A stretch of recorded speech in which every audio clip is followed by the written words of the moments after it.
What's up, you guys? It's Matt here. So, most of the people that ask me questions are asking me two things. And one I addressed last week, which is how many credit cards do I own? And two is, do people still churn credit cards? I have 12,000 views on the last credit card churning video that I made, which was, 9 months ago.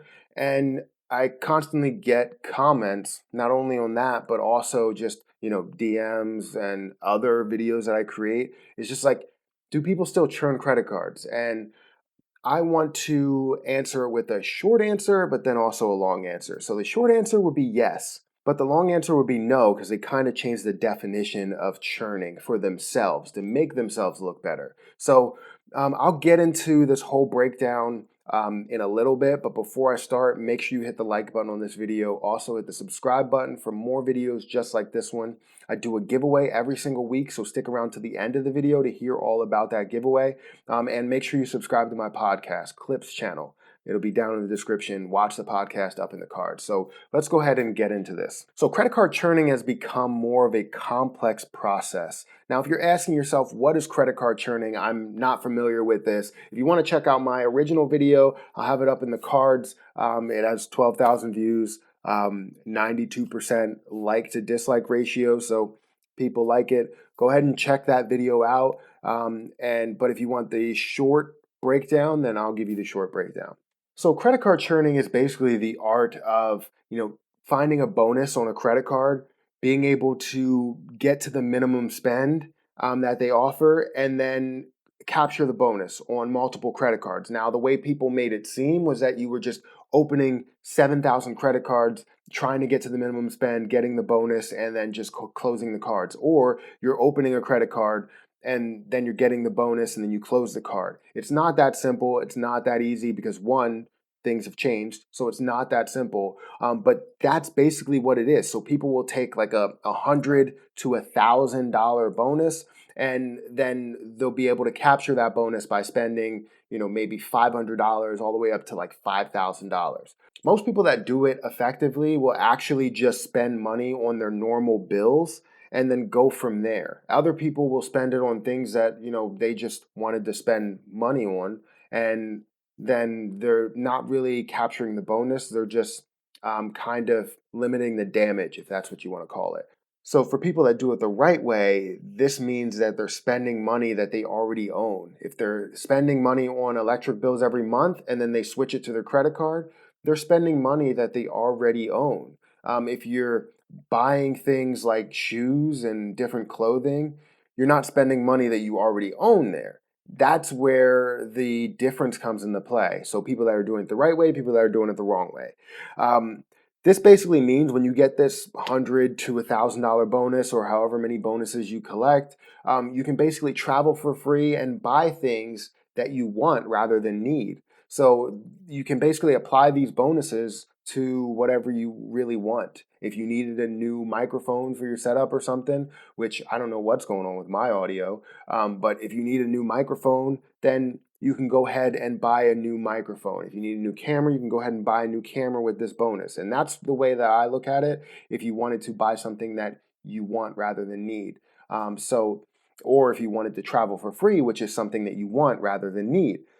So when people think of churning and they say churning, another person will say, you're doing it the wrong way and it's horrible what you're doing. And I've always had the question, like, what's so wrong with churning? What's so wrong with churning credit cards? I think it might be the way we're defining churning. And there's a difference between churning and taking advantage of the companies or trying to take an advantage of the companies. So there's a difference, and people think that churning means take full advantage of the companies, as in like, con the system and things like that. But what's really wrong with churning? Seriously. So people will frown on churning. They will say, hey, you're talking about churning credit cards and you're telling people they should. Well, I frown on that. And why do they think that?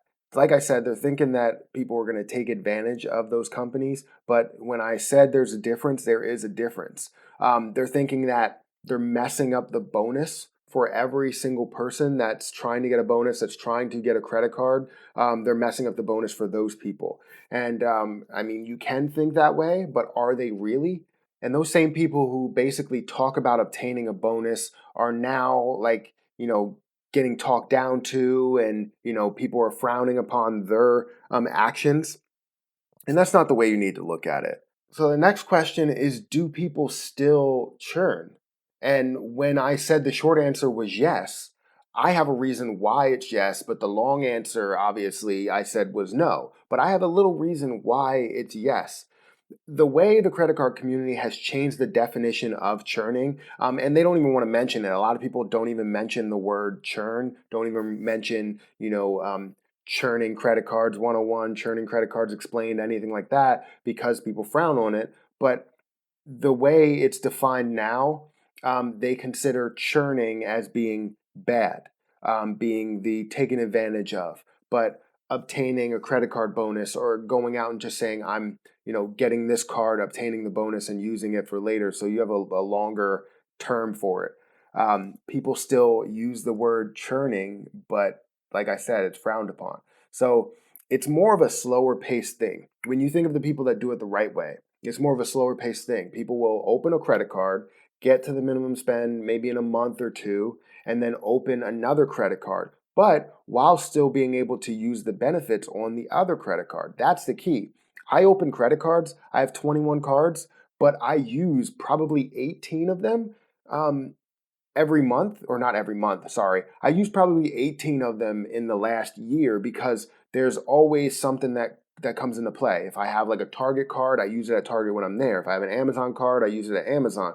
Walmart, if I have a City Best Buy card, I'm going to use it when I'm at Best Buy. So I have that credit card, I obtained whatever I can obtain from it, instead of just getting, like, what I did was I got 10%, so 10% on what I purchased, and I'm getting $150 basically, like a bonus if you look at it. So that's what I like to do.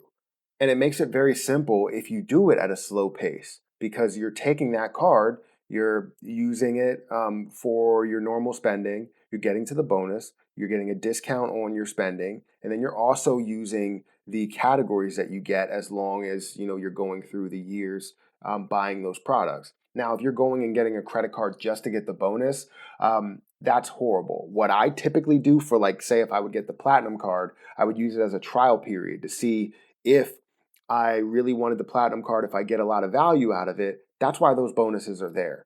Just to give you a trial run to say, hey, you know what? Maybe I can use this card, but let me check it out. So that's the way you should look at credit card churning, not just to take advantage of the company. I want that term to come back because it's easy to use, instead of, basically spelling out what you're doing in a paragraph or whatnot. So credit card churning, I'm going to bring it back with this video, hopefully. And I'm going to keep mentioning it in other videos and make sure I explain it and make sure people don't frown upon it, because it's not just taking advantage of a company, it's being able to lay out ways to gain extra money on top of the money that you're already getting for your categories. Now, I don't want to see people just open cards for the hell of it and not get any value out of the return. And a lot of these companies have put mechanisms in place in order to protect those things. So we can use the term churning because people can't really take advantage of the companies that much anymore. They put, 524 in place, which technically doesn't really limit, it limits it to 5 really.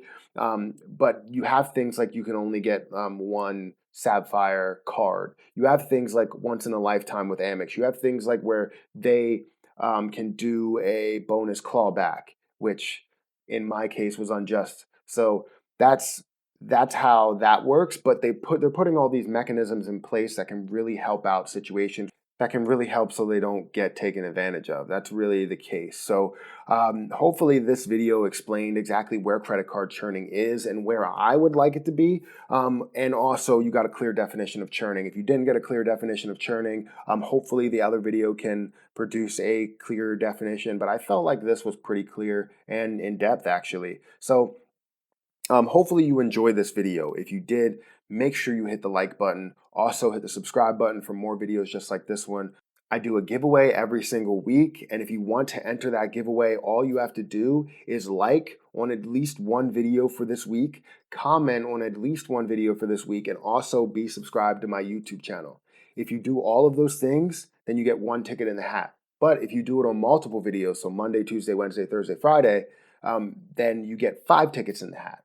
So make sure you comment and like on all of those videos. Make sure you watch till the end. If you did watch till the end, make sure you put that down in the comments. I watched till the end because I really appreciate every single person that watches to the end of my videos, because I know that you got all the information and that I'm not putting out videos that are too long. So hopefully this wasn't a really long video, but credit card churning, very complex process now. It's not as simple as it once was. So thank you so much for watching. I really appreciate everybody, all of the people that are subscribed to my channel, all of the people that watch my videos that aren't subscribed to my channel. Welcome and subscribe. But I'm going to have to get out of here. And until next time, I'll see you guys later.